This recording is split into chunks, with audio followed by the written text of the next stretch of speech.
নমস্কাৰ আমাৰ চেনেলটোলৈ পুনৰ এবাৰ আপোনালোকক স্বাগতম জনাইছো। এয়া আমাৰ ঘৰৰ বাৰীত বহুত ৰহদৈ লাগি আছে, হেহে ভাবিলো আজি ইয়াৰে ৰেচিপি এটা লৈ আহো।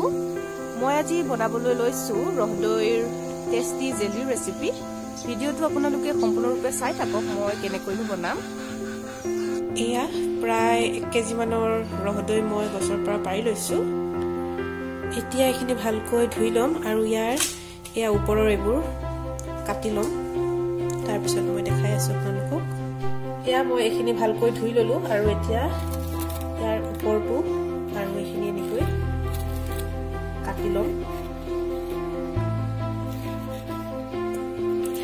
মই গোটেইখিনি ভালকৈ ধুই ললো আৰু ওপৰৰ বাকলিখিনি এৰুৱাই ললো। দেখিছে নহয়, মই ইয়াত ৰহদৈ বুলি কৈছো কাৰণ আমাৰ কৰ্দৈকেইটা বহুত মিঠা হয়, মিঠা কৰ্দৈ ৰহদৈ বুলি কয়। আপোনালোকে ৰহদৈৰ সলনি কৰ্দৈ ল'ব পাৰে, একো কথা নাই। এতিয়া এইখিনি সৰু সৰুকৈ কাটি লম। এনেকৈ মই গোটেইখিনি কাটি লম। এতিয়া গোটেইখিনি নাহিব, এইদৰে কাটি ল'ব আপোনালোকে। এনেকৈ মই গোটেইখিনি কাটি ললো আৰু এতিয়া এইখিনি মই মিক্সি জাৰ এটাত দি এইখিনি ভালকৈ পেষ্ট এটা বনাই লম। গোটেই কৰ্দৈখিনি মই অকমানো পানী নিদিয়াকৈ এইদৰে মিহিকৈ পেষ্ট বনাই লৈছো।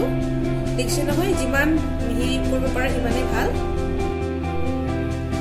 আৰু এতিয়া মই এখন চাকনি লৈ লৈছো আৰু এইখিনি অলপ অলপকৈ এনেকৈ গোটেইখিনি চাকি ল'ম। আপোনালোকৰ যদি ডাঙৰ চাকনি থাকে তেতিয়াহ'লে ভাল হয়। মই এনেকৈ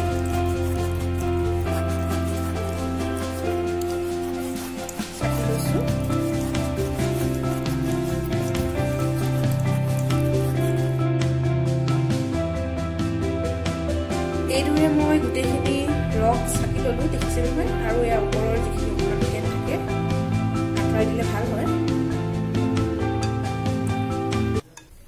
এতিয়া কেৰাহী এখন মই গৰম হ'বলৈ দিছো আৰু আপোনালোকৰ সুবিধাৰ বাবে মই এই কাপেৰে জুখিম কিমান হয়।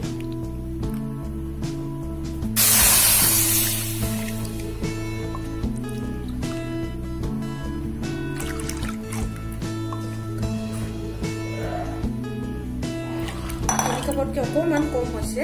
এইখিনি এতিয়া ভালকৈ উতলিবলৈ দিম। এইখিনি উতল আহিছে। এতিয়া মই ইয়াত আধা চামুচ নিমখ দি দিছো। নিমখ দিয়াৰ পিছতো আমি আকৌ 5 মিনিটমান ভালকৈ উতলি থাকিবলৈ দিম। আৰু ইয়াৰ ওপৰৰ যিখিনি ফেন আছে অলপ অলপকৈ পেলাই দিব কাঢ়ি। 5 মিনিটৰ পিছত মই ইয়াত চেনি দি দিছো। যিহেতু 3 কাপ লৈছিলো সেইকাৰণে ইয়াত 1.5 কাপ চেনি লাগিব।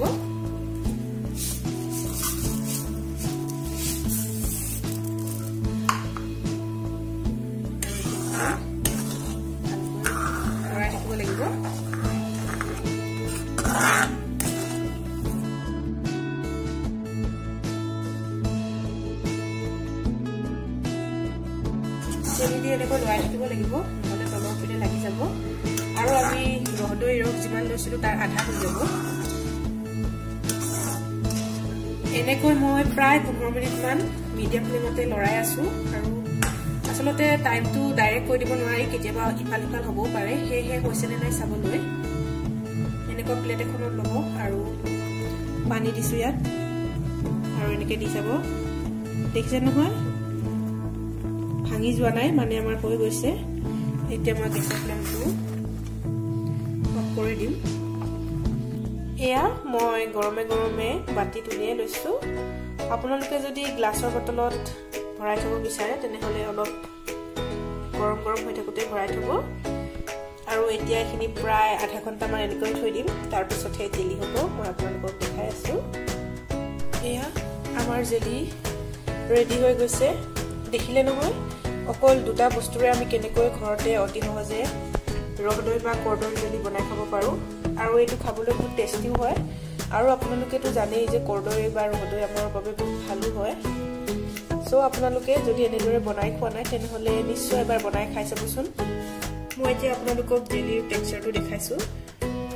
এয়া দেখিছে কি ধুনীয়া হয়। যিমান ঠাণ্ডা হয় আৰু ভাল হৈ আহি থাকে খাবলৈ।